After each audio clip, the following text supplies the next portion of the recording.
A very good evening, good afternoon, and good morning to all.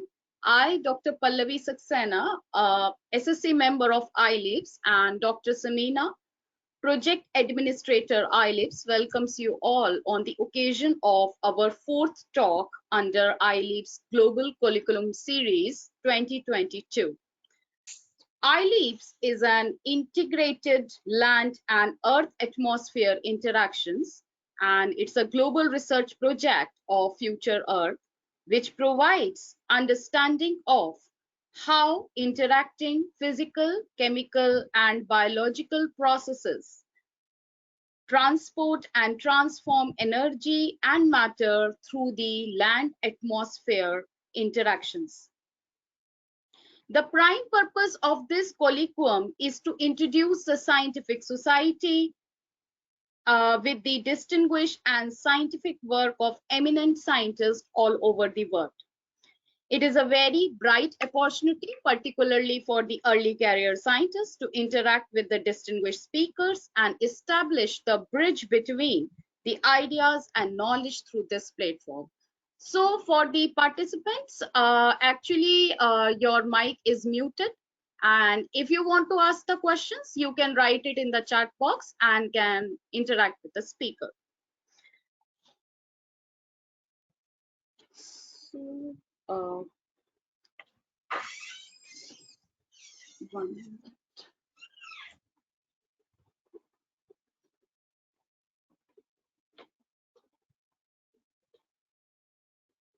So our today's speaker is Professor Mohammad Talib Latif, who is professor at University Kebangsaan, Malaysia, and he's at the Department of Earth Sciences and Environment. He completed his BSc in Chemistry and MSc in Environmental Science at University Kebangsaan, Malaysia, and his PhD at the School of Environmental Science, University of East Anglia, United Kingdom. Currently, he is a chairman of the Sustainable Resources, Environment and Smart Living Research Cluster at University Kebangsaan, Malaysia. His main research work included the composition of atmospheric aerosols, atmospheric gases such as ground level ozone and volatile organic compounds. He is actively involved with the research community within the Asian continent through International Global on Atmospheric Chemistry, Monsoon Asia and Oceania, that is IGAC Mango, and the Surface Ocean Lower Atmosphere Study, SOLAS. In 2018, he received the Top Research Scientist Malaysian Award from the Academy of Science Malaysia for his research and publication. So today he will be speaking on polyaromatic hydrocarbons in atmospheric particles in Kuala Lumpur, urban environment and its effect on human health. And this study particularly tells that what are the fates of the PEHs in the ambient air in Kuala Lumpur and what are their impacts on the human health. It also tells the local and regional sources, what are the different sources which are responsible for the PEHs to present in the atmosphere and what are the more cytogenic and also the human health effects due to PEHs. So I formally welcome Professor Talib to present his work. Professor Talib, now the floor is yours. Okay, thank you very much, Sazina, Dr. Pallavi Sazina. Thank you very much to iLEAPS for the invitation for me to give a talk today. As mentioned by Dr. Pallavi, my presentation entitled Polyaromatic Hydrocarbon in Atmospheric Particle in Kuala Lumpur Urban Environment and its Effect on Human Health. As Dr. Pallavi mentioned, my name is Mohammad Talib Latif, call me Talib. I am from Department of Earth Sciences and Environment, Faculty of Science and Technology, University Kebangsaan, Malaysia. This work actually is based on my student PhD work and also our group at Universiti Kebangsaan Malaysia. So I will give the outline of my presentations. I will share about introduction on PAH and Kuala Lumpur urban environment, and also polycyclic aromatic hydrocarbon, PAH and human health, PAH study in Kuala Lumpur from 2015 and 2016 by my PhD student, Dr. Noazura Sulong, and principal component analysis of PAH, high risk of assessment of PAH study in Kuala Lumpur based on the small size particle from 2017 and 2018 by my other PhD student, Mr. Anas Jamhari, and PAH in different sizes and conclusions. Dr. Talib, we can't see your screen. You can see my screen. Sorry.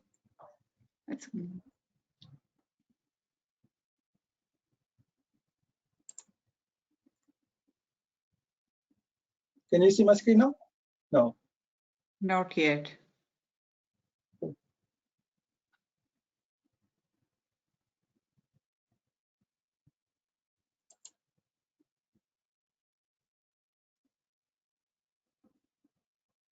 Where I need to.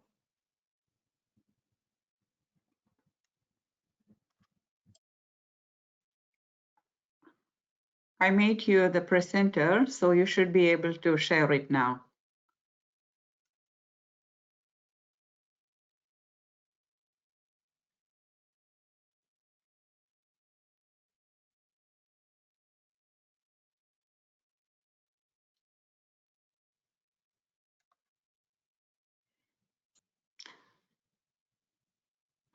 I'll send you once again, and then you could. Okay.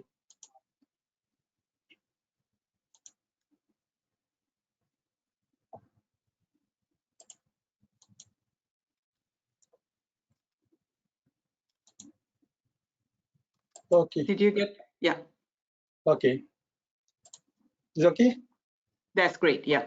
Okay. Sorry. So I will give introductions on air quality in Kuala Lumpur urban environment. As you know, that Malaysia and Southeast Asia has been known as an area that usually recorded particulate matter concentration higher than WHO standard, particularly the new standard of 15 microgram per meter cubic. And the concentration of particulate matter generates by various sources, including motor vehicles, industrial processes, combustion activities, natural sources such as soil dust and marine aerosol. The concentration of air pollutant in this region recently more focused on the concentration of particulate matter, PM10 and PM2.5. This is a photo of Kuala Lumpur urban environment during normal days.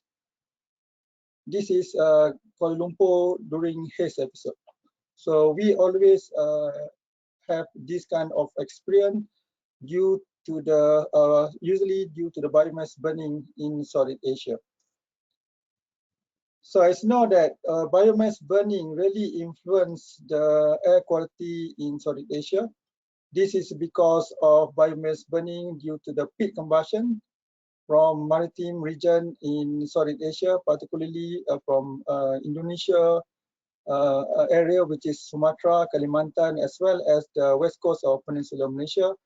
And we also influenced by biomass burning in the northern part of Southeast Asia due to the forest fire, particularly in Indo-China area, such as Thailand, Laos, Vietnam, where also influenced the concentration of particulate matter in ambient air during the dry season. So just to give a little bit introduction on Kuala Lumpur urban environment for you that not very familiar with Malaysia. Kuala Lumpur actually located in the west coast of Peninsula, the central west coast of Peninsular Malaysia. This is a region that we call as Kuala Lumpur mega region area, consists of 11 council, and in the middle, actually, the one that I put here, DBKL, is a border of Kuala Lumpur city center. So this is the maps of Kuala Lumpur urban environment, which is very busy with a residential area and commercial area, as well as industrial activities. And also, for the time being, the total areas of Kuala Lumpur is about 2,800 kilometers square, with the population of Greater Kuala Lumpur is about 7 million people.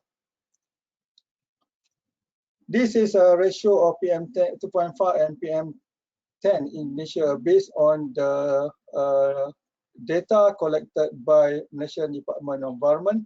For the time being, Malaysian DOE actually has 65 stations all around Malaysia.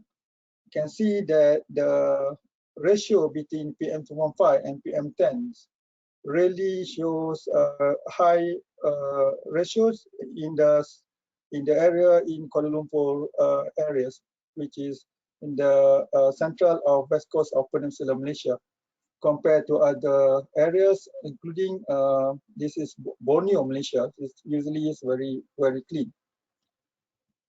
This is also just to show you about the condition of air quality in Kuala Lumpur based on 10-year record from 2005 to 2015.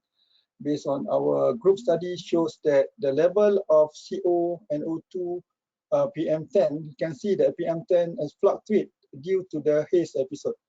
The other pollutant that also influence the condition of air quality in Kuala Lumpur actually is surface ozone. But for the time being, for this presentation, I want to focus on the condition of PAH in particulate matter, which is really influenced by the haze episode and the high concentration of particulate matter, particularly PM10 and PM2.5. So just a little bit introductions to polycyclic aromatic hydrocarbon. We can call polyaromatic hydrocarbon as well as PAH. Polycyclic aromatic hydrocarbon are a group of over hundreds organic compound containing two or more fused aromatic or benzene ring. So PAH are formed during the incomplete burning of coal, oil, and gas, garbage, or other organic substances like tobacco and charboiled meat. This is based on SDR 2022. PAH are usually found as a mixture containing two or more of these compounds, such as soot, and usually determined in the particulate matter other than gas phase. PAH also affect the human health. Human exposure to PAH may occur from inhalation, dermal exposure, or the ingestion of food contaminated with PAH. And PAH in ambient air are associated with increased cancer incidence in exposed population. Positive association have been reported between ambient PAH and breast cancer, childhood cancer, and other lung, such as lung cancer. Epidemiological studies have shown that PAH are associated with reduced lung function, exacerbation of asthma, and increased rate of obstructive lung diseases and cardiovascular diseases. This is based on WHO 2021. So this is a USPA 16 PAH priority pollutant that usually studied by researchers, including our group, where the benzoaphyrine usually determined as indicator for assessing health risk as a benzoaphyrine equivalent. PAH study in Kuala Lumpur. We conducted this study actually since 2013. We start when we actually at that time as one postdoc of Dr. Firuz Khan started to determine PAH study in Kuala Lumpur, and after that continued by our PhD student. This is a PAH study in Kuala Lumpur. We determined the concentration of particulate matter as well as PAH in our campus in Kuala Lumpur city center. It's very busy area. This area actually located in the middle of Kuala Lumpur, call it named as Chowkit Road. It's very busy if you are quite familiar with Kuala Lumpur.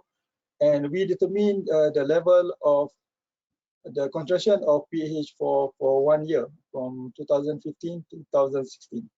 This is the location of our, in the middle, the location of our sampling site in Kuala Lumpur urban environment. So this is from rooftop, and this is instrument, and this is instrument that we use to collect a particular matter. I believe many of you quite familiar with this high volume sampler. So other than pH, we collect a sample for PM2.5. We determine the mass by using microbalance, magic ion, trace metals, and for this presentation, I want to focus on pH. Other than that, we also determine biotraces with our collaborator in Kyoto University, Japan. So result interpretation, we describe our data based on descriptive statistics, source apportionment, and health risk assessment. So this is how we extract the sample from PM2.5, do sample extraction until we determine the level of pH concentration by using GCMS. So in blue color is the methodology for us to determine pH by using extraction and gas chromatography mass spec.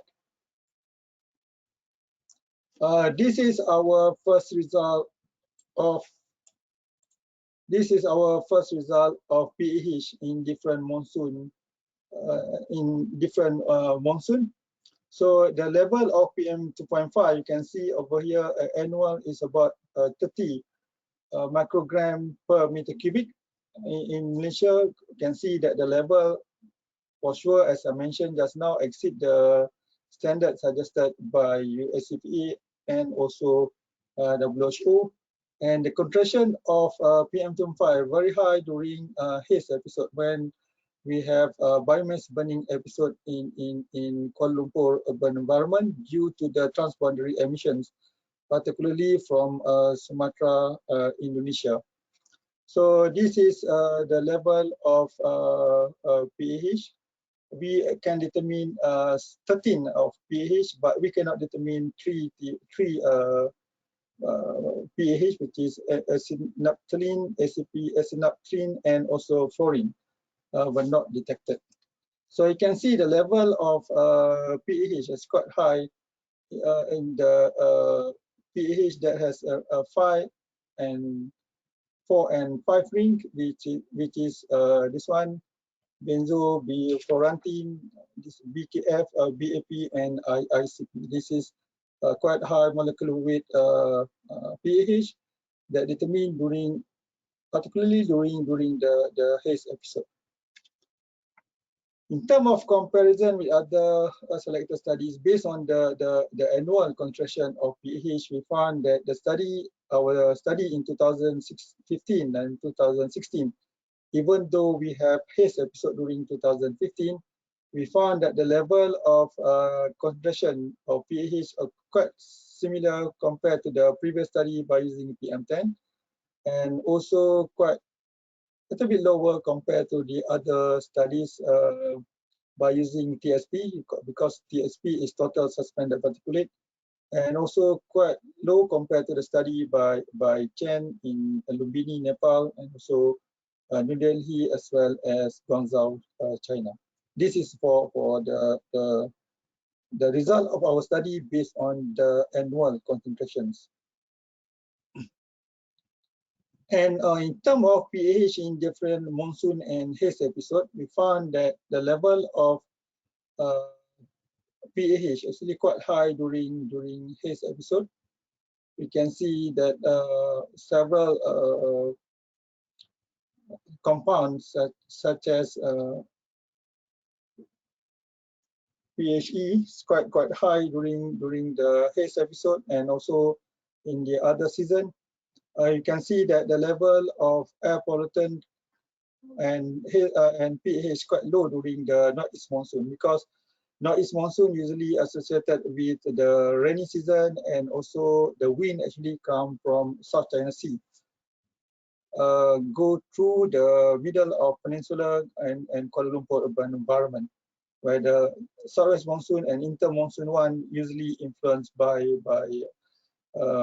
transboundary and local biomass burning.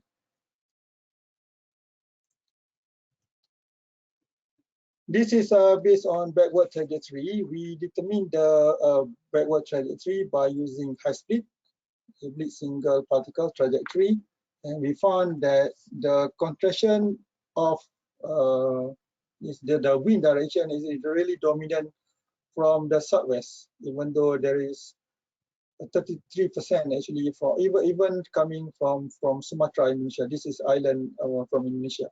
At this particular time, we can see that the number of hotspots really dominated the area in Sumatra, Indonesia, as well as in Peninsular Malaysia. During dry season, particularly during El Nino conditions, where the biomass burning really influenced the conversion of PM 2.5 in Kuala Lumpur urban environment.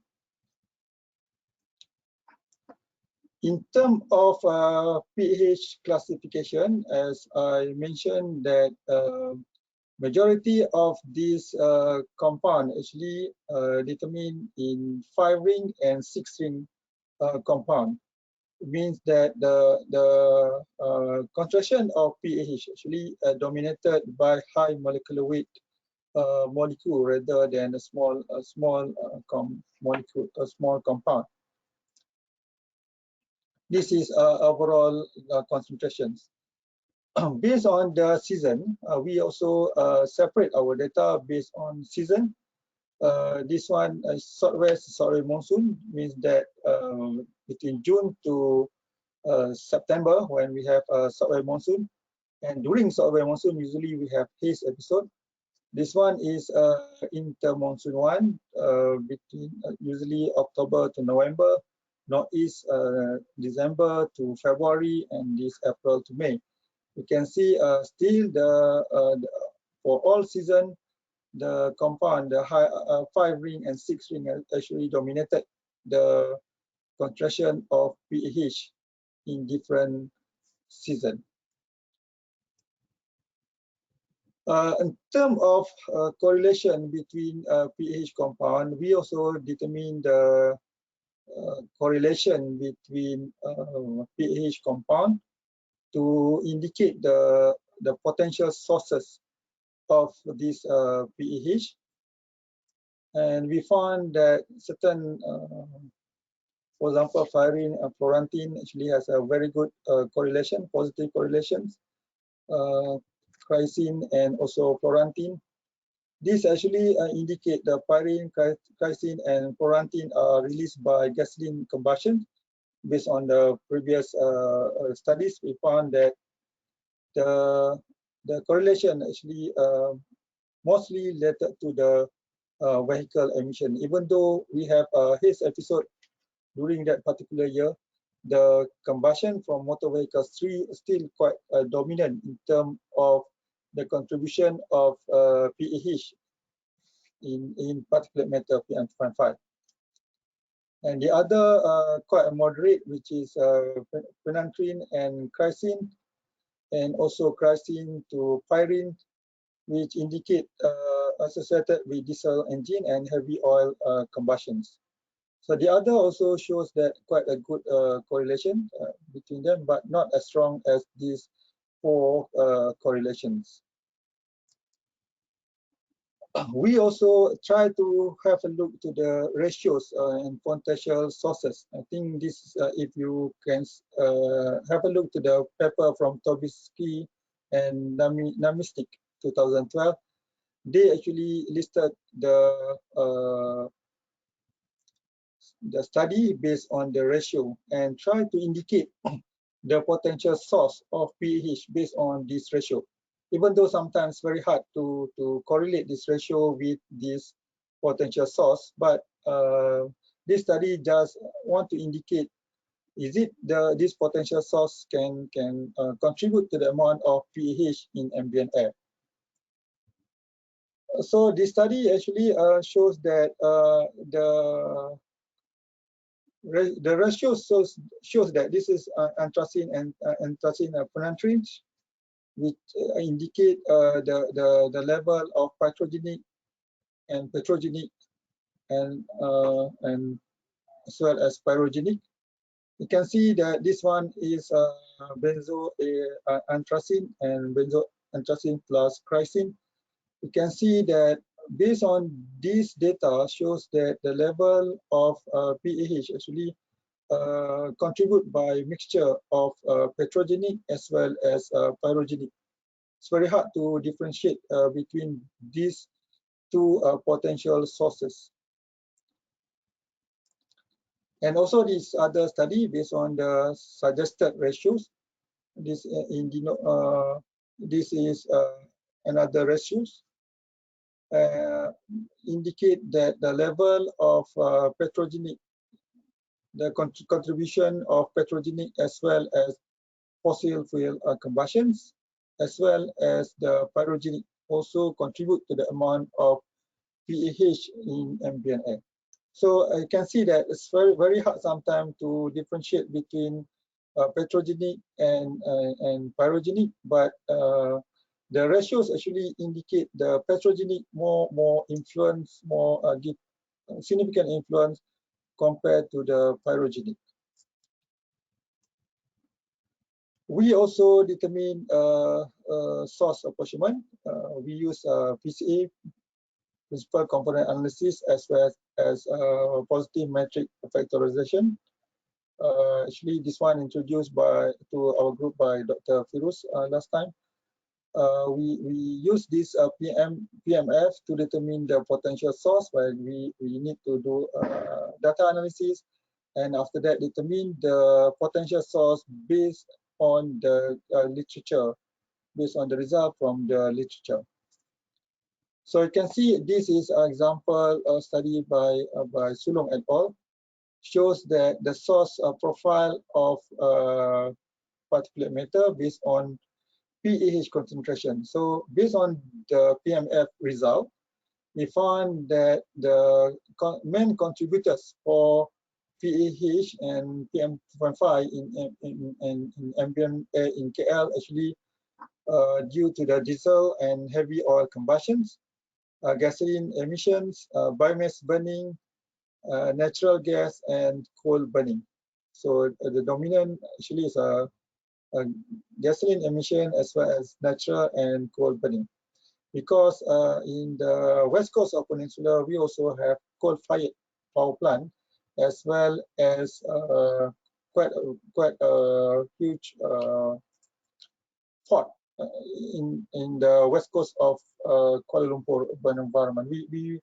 We thought that this coal also, natural gas and coal burning also contribute to the amount of particulate matter contribute by polycyclic aromatic hydrocarbon.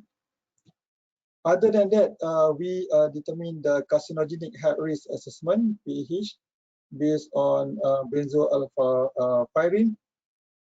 This one, we calculate the carcinogenic health risk assessment based on the concentration of each individual, and we calculate through the TEF, the toxic equivalent factor, to get the total benzo alpha pyrene equivalent. This actually suggested by Nisbet and Lagoy in 1992, quite a long time ago.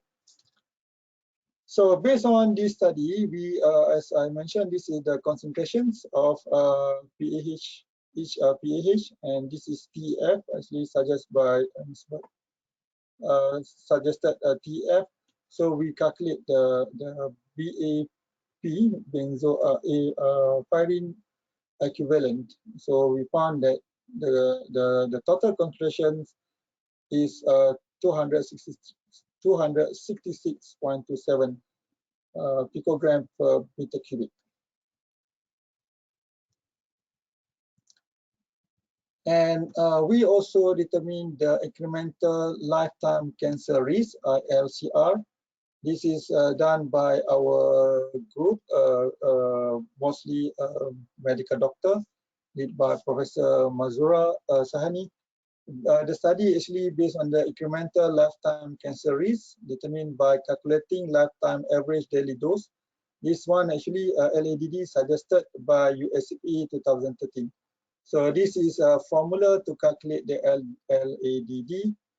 Then from LADD we can get the ILCR, incremental lifetime cancer risk. So this is the full name of abbreviation and also the unit for each parameter. So we actually determine this by NHMS3 2018. This is the value suggested for different category, which is infant, toddler, children, adolescent, and adults. So the data is here. This is the explanation about the data. So we calculate the ILCR based on these informations. So based on this study, the ILCR for 70 years exposure, we found that the level is 2.4 over -7, which is more than 1 over, which is less than 1 over 1 million suggested by USCP. This one is 2.4 over 10 million. 2.4 over 10 million. So the standard actually not to exceed 1 over 1 million. So means that the ILCR based on the data in Kuala Lumpur still lower compared to the standard suggested by USCP. This is our also quite a new study. We conducted the toxicity testing by using organic extract. And this is the first time we use this based on our collaboration with people who are doing toxicity. Viability of V794 cell virus concentration of the extract. So we use MTTAC dye compound via the exposure of the extract to the V794 Chinese hamster lung cell. So we determine the viability of the cell. We found that during this one is the southwest monsoon, the viability of cell decrease due to the extract coming from the high polluted concentration of PM2.5 and high PAH due to the haze episode at the time. So we only have two type of sample. One is very high with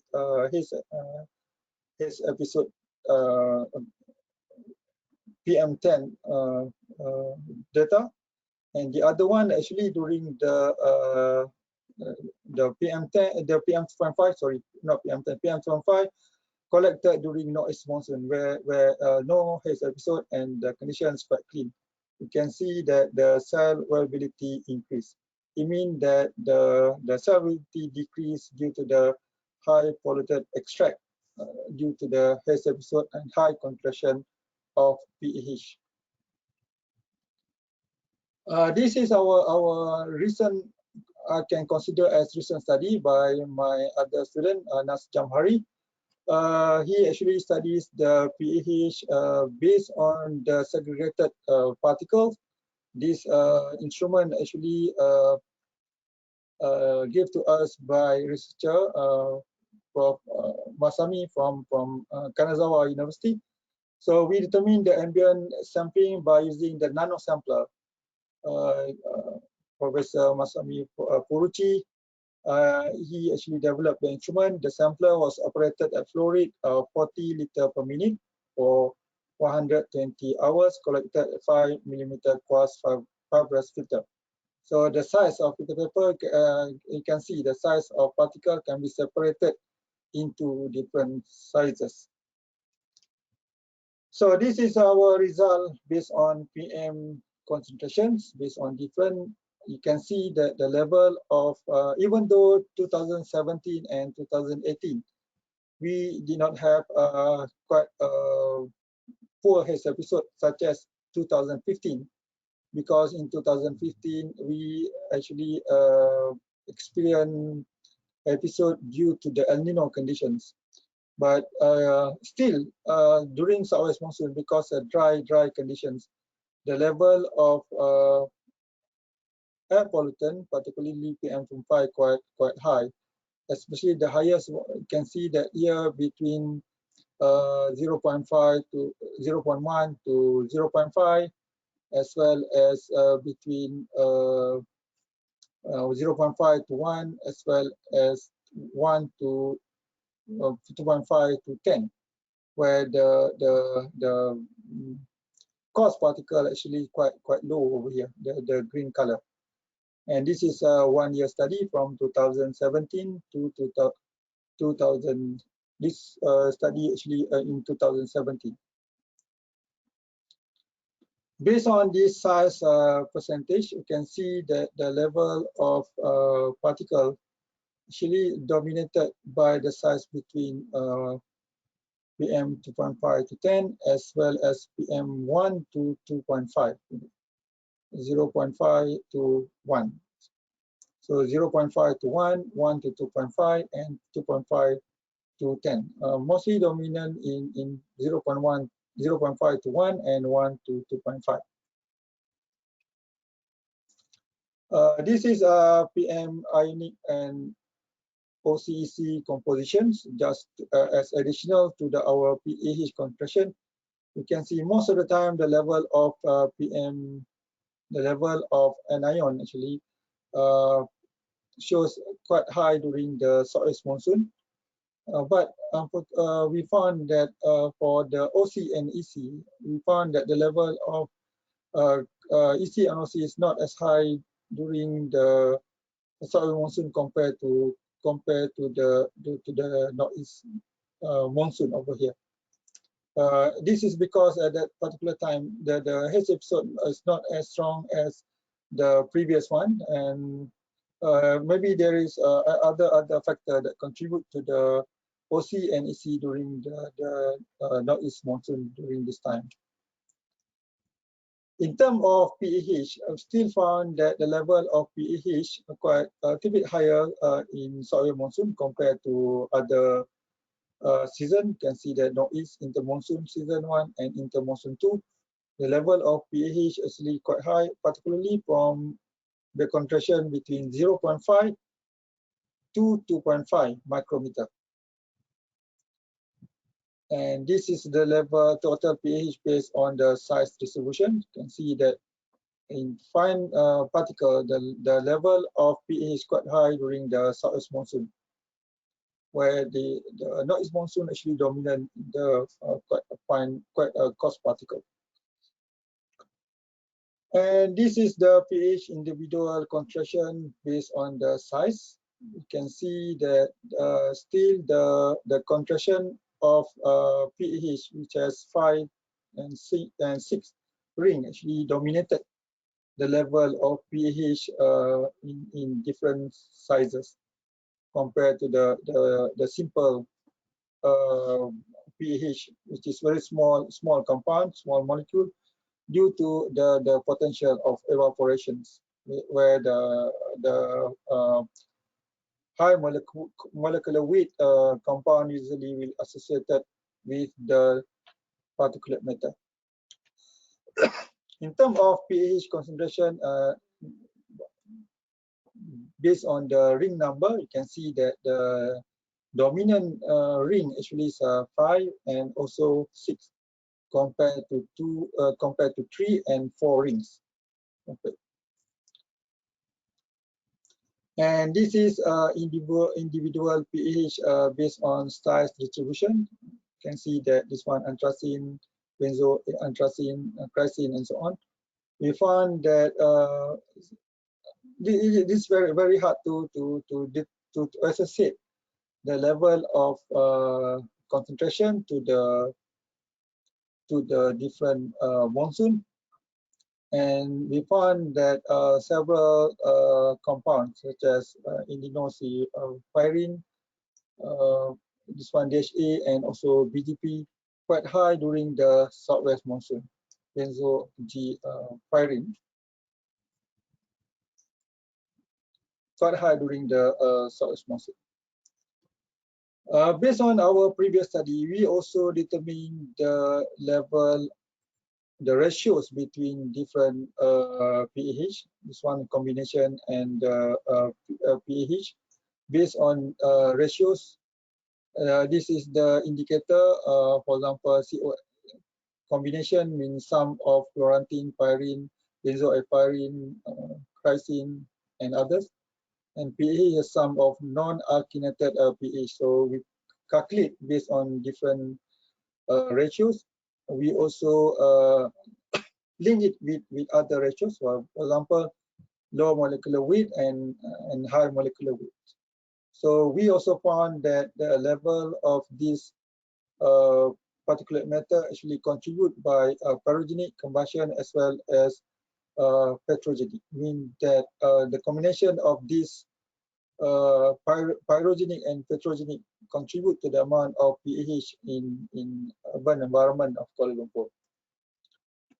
This is another ratios. For example, chlorantine and pyrene, and anthracene phenolphthalein. We found that still the petrogenic and also grasswood coal combustions, and the main factors that contribute to the contribution of PAH in Kuala Lumpur urban environment. I think I want to admit that sometimes very hard to classify these factors or main contributor based on the ratios from previous studies. This is another ratio, and you don't see pyrrolene, and also the other ratios also indicate the similar pattern. So this is the ratios that we studies. We try to find the main contributor based on the studies, but as I mentioned, sometimes it's very hard to differentiate between different sources of PAH in particulate matter in urban environment. Also, we determine the source apportionment. This time, Mr. Anas actually used PCA, principal component analysis, multilinear regressions, to determine the level of PAH in urban environment of Kuala Lumpur. So the strong factor actually more than 0.75 or 75%. We found that several factors contribute during the northeast monsoon. For example, gasoline emission, coal combustion, heavy-duty engine emission, diesel emission, pyrogenic, and this is inter-monsoon, almost similar but different combinations. This one is based on southwest monsoon, vehicle emission, combustion, pyrogenic sources, and wood combustions. And this one is inter-monsoon season, coal combustion, diesel emission, gasoline emission, petrogenic, and oil burning. So all these factors actually indicate that the contribution of petrogenic combustion as well as pyrogenic, actually from mostly from biomass burning. We also conducted study based on the PMF, positive metric factorization. We know that many researchers actually suggest this PMF because its robustness, and I think currently many researchers will determine the source apportionment using PMF. So based on the overall data in different sizes, we found that 7 factors that contribute to the PM2.5 and the particulate matter, and in different sizes consists of PAH. The first one is vehicle related to related sources, coal combustions, natural gas powered vehicles, gasoline emission, petrogenic combustion sources, diesel and heavy oil emission, and pyrogenic sources. So these 7 actually contribute to the amount of PAH in different sizes of particulate matter in Kuala Lumpur urban environment. Based on different sizes, we also determine the toxic equivalent factors, as I mentioned to you just now, that we determine based on benzopyrene equivalent. We found that the size of 0.1 to 0.5 contribute about 525, and this one is PM 0.5 to 1, about 555, and also PM1 to 2.5 contribute about 600. This is dominant factor that contribute to the benzopyrene equivalent that determine the toxic level of pH. We also calculate based on different sizes. We calculate incremental lifetime cancer risk based on our data in the upper part of the tables. So we found that in total, the value is 7.3 times -7, which is still less than 1 power of -6, or 1/1 million people. So we consider that in terms of the effect of cancer risk, the result still shows that the concentration is quite low, but it's not. It is only predictions based on the level of pH in this study.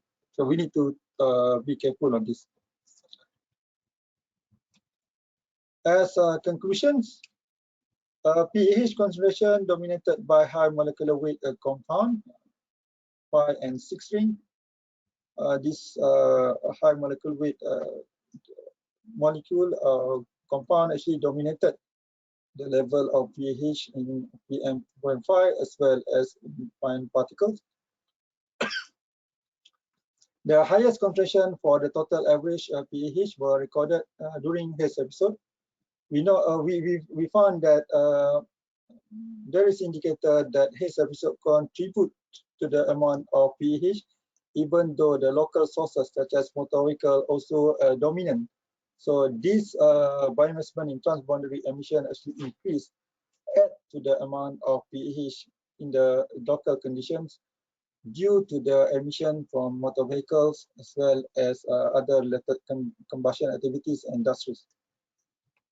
And diagnostic ratios indicate the pH concentration influenced by pyrogenic and petroleum combustion sources other than additional from the biomass spending episode, which is contribute as a pyrogenic. And PMF and PCA, we use both. Analysis show that motor vehicle emission and combustion contribute to the amount of pH in particulate matter. So motor vehicle emission still dominant factor, and combustion also dominant factor to contribute to the amount of pH in particulate matter. And the calculated amount of benzopyrene equivalent were higher for the fine particles between 0.1 to 2.5 micrometer. So fine particle still considered as dangerous compared to the coarse particle that can contribute to the human health, as well as ILCR value, which is still below 1 power of -6, which is considered as 1/1 million populations. Indicated non-significant cancer risk from pH concentration for the time being, but we still need to be careful in terms of pH concentration, particularly in urban environment such as Kuala Lumpur. So for this, for further reading, I actually encourage you to have a look to our paper from this one, Jamhari et al. In Urban Climate, and also Sulong et al. This one we published in 2019 in Chemosphere, and both these studies actually discuss about the level of pH in particulate matter in Kuala Lumpur urban environment. For acknowledgement, I also want to thank all my main researcher that contribute to this topic from Dr. Azura Sulong, my first PhD student who conducted research on PAH. Mr. Anas Ahmad Jamhari just submitted his thesis and wait for his viva. And I think I would like to thank a lot to Associate Professor Dr. Mat Pirusan, now in North South University Dhaka. He was our former postdoc as well as research fellow at our university. Professor Dr. Mazura Sani, a medical doctor who helped us to determine the effect of PAH to the human health, and also her colleague, Professor Dr. Nafadullah Rajab, also from Faculty of Health Science, UKM, who helped us in terms of toxicity tests. For that, I also would like to thank again iLEAPS for the invitation. Thank you very much.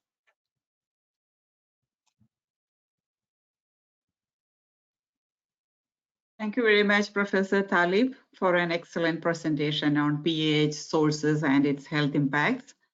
Now it's time for questions and discussion. Participants, please, you can post your questions here and I'll read it for you. And then Professor will reply. I'll just check. There is already a couple of questions from, the first is from Saurabh Sonwani. Thank you, Professor Plathi, for a very interesting talk on particulate PAH and related health risks. Saurabh from iLEAPS, early career scientist. And yeah, he has a few questions. The first one, did you identify the exposure and health risk to the population in different settings? That's also important to identify as people spend their time at different places in single day. That's his question number one. And he has two more questions. Should I read them together? Yeah. What's your opinion about the age-dependent health risk with reference to inhalation exposure of PAH? And what's your opinion about human health risk of PAH exposure in different seasons?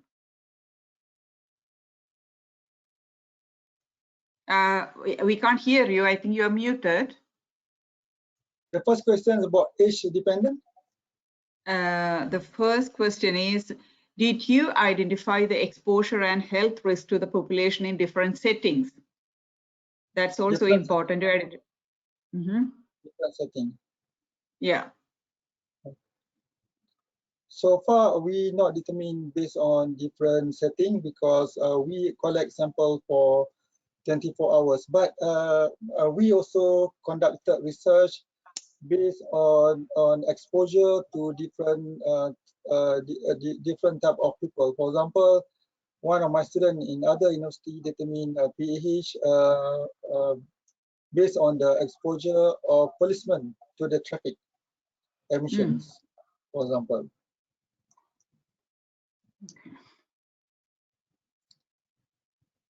So his next question is, what's your opinion about the age-dependent health risk with reference to inhalation exposure of PAH? Or age-dependent? Age-dependent. Yeah, I think age-dependent is very important. For example, I think children has different exposure and respiration, their respiration capacity is different to adults. So we really need to categorize these different age for exposure analysis. But so far, as I mentioned, we just calculate risk based on the data or the available information that we get from the literature. So we predict the health risk effect based on different age category based on the previous data.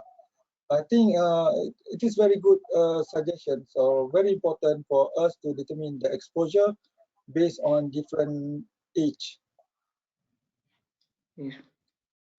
Again, what's the risk of exposure in different season? Oh, the different season for us in tropical conditions. I think in other situations, season is very important, because first, the wind direction always different from the potential sources in different region.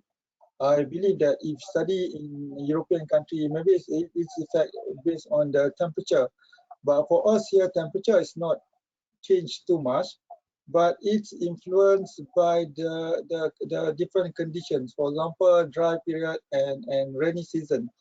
And during dry season, usually the biomass burning actually occur in different part of this tropical region.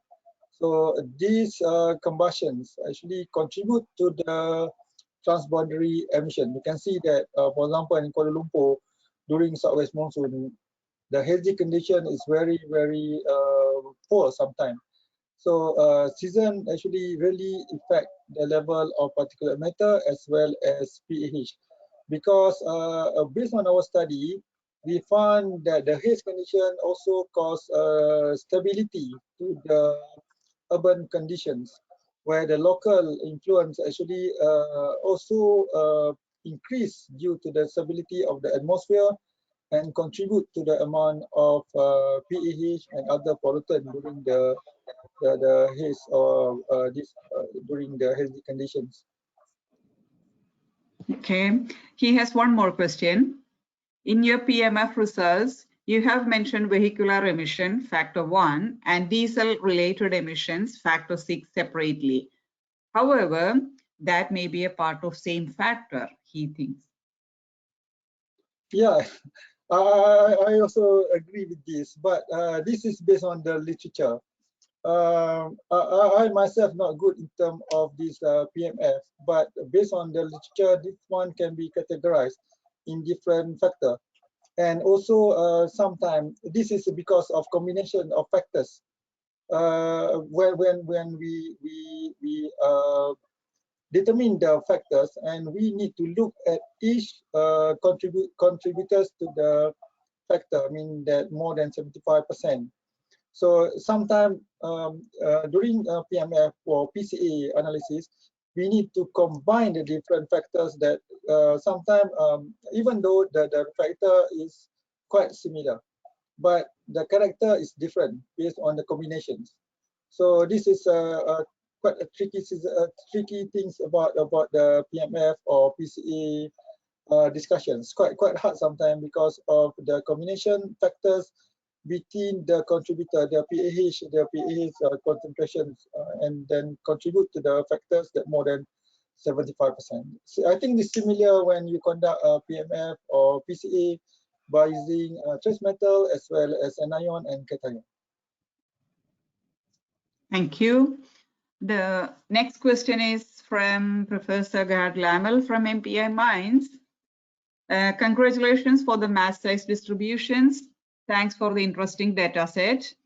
A comment is pH are semi-volatile, residing in the gas phase mostly. Diagnostic ratios and factors in PMF, PCA should rely on the sum of gaseous plus particulate rather than particulate to be robust. Yeah. Else sensitive to temperature and also chemical composition of the matrix. So his question is, your ILCRs were less than 1 exponential minus 6. Did this also apply to the haze period? And a related note, note that the gaseous phase not addressed would have added to the ILCRs. We really agree with you, Professor. We think that this is very important, where gas phase of PAH is very important. So for the time being, we already have instrument PUF, high volume sampler with PUF, where we can collect gas phase. And we are one of my students actually started to determine the organic substance. But for the time being, we focus on dioxin. But we really agree that the gas phase of organic substance such as pH really important in terms of calculations. But based on our previous study, we only focus on PAH in particulate matter. So I think when we have instrument, we will consider this gas phase PAH, which we think really influence the conditions, particularly during haze episode. Thank you very much for the suggestion. Thank you, Professor. Then I don't see any other questions. So maybe then we can conclude by Pallavi. Before I move to the conclusion, I wish to ask one question. In your study, what is the main purpose of assessing ionic and OC by EC composition? How they are actually related to the health risk assessment studies, and why there is a need to do the ionic and the OC EC composition part? So that's my curiosity to ask. Okay, I think ionic and ionic compositions is quite a good indicator for us to determine sources rather than organic substance such as PAH, because it is very easy to predict or to predict and to compare the result to previous studies. And for example, you can see that sulfate usually really related to biomass burning in Southeast Asia, because the content of sulfur in peat actually from the Sumatra is quite high due to the volcanic influence. So you can see that chloride, for example, is quite easy to predict from oceans. So for me, this is my opinion, very easy to determine the potential source by using ionic composition, which is very dominant and very easy to predict, and also based on the ECOC as well. So the combination of these information is very relevant for us to determine the potential sources rather than we determine a PAH only. It's very hard sometimes because not too many literature on the source apportionment based on PAH, very limited. Thank you.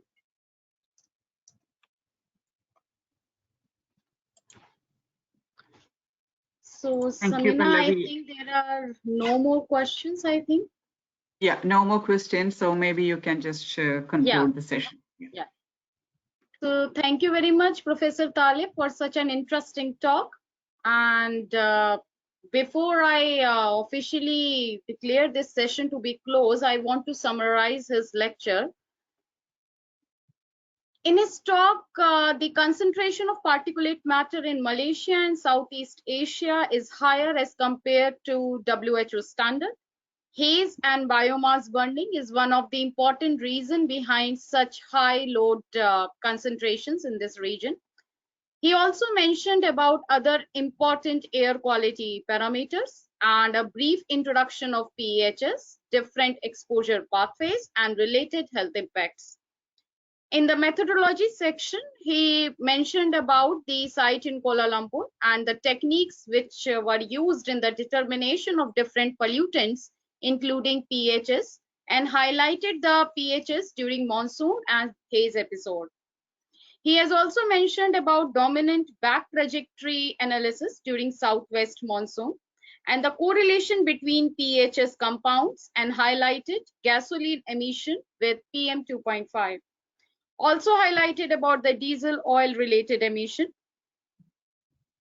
He explained about the source apportionment with the help of PCA analysis, and he has also analyzed the carcinogenic health risk assessment with the help of Nisbet and language study.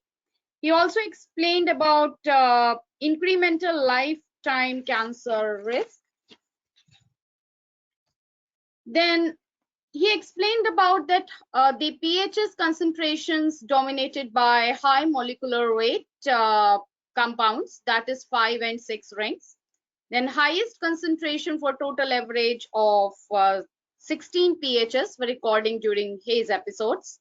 And PMF and PC analysis shows that motor vehicles and and composition contribute to pHs in particulate matter. And in the last, he explained about the ILCR value indicated non-significant cancer risk from pHs concentrations. So thank you very much again for accepting our invitation and for such an enthralling talk. Thank you very much. Thank you. Thank you. Okay, so with that, I'm just ending the webinar, and thank you very much for Professor, and thank you for all the participants. And keep in mind that we are running this seminar every month, so stay tuned for our next talk for May. Thank you very much. Bye. Thank you very much, Dr. Pallavi, Dr. Samina. Thank you. Thank you. Bye.